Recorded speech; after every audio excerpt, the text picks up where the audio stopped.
Hey everybody, it's Ben here, and I just got my February electric bill. Now back behind me I've got solar panels on my garage, but in February it's winter in Wisconsin. The days are short. We also have a lot of very cloudy days, and it's not early winter anymore, so any credits I would have built up with my power company during this last summer, those are all eaten away, those are gone. So I'm pretty much guaranteed I have to pay an electric bill.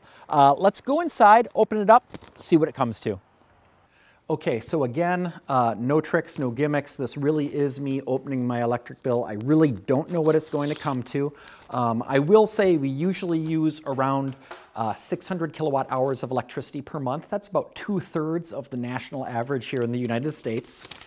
And this month's bill comes to, ouch, $72.71.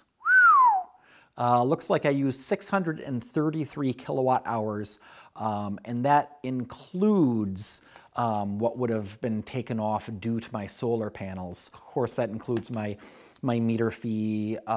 It also includes a voluntary $3 charge so that any power that I'm not getting from my solar panels still comes from renewable sources, although transmitted over the grid, but originally from north of here. There's some wind turbines. Also, from March, we're going to be coming up to the spring equinox, so we're going to have even number of hours of daylight, daytime and nighttime.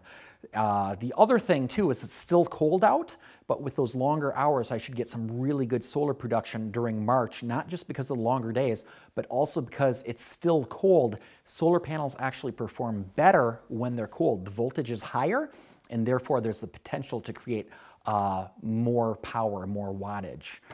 So I'm not thrilled with $72, but still it's less than the average person's bill. And this summer, I'm going to have some excellent solar production. And what I was always really shooting for was just on average throughout the entire year, using approximately the same amount of energy that we produce as what we use. The other thing to keep in mind too is that this includes running an electric car.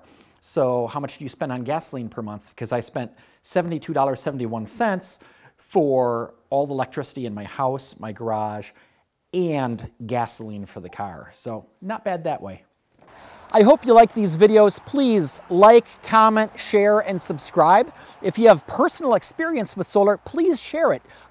Please leave a message right there in the comments for other people to learn about what you've done with solar. And until next time, stay charged up.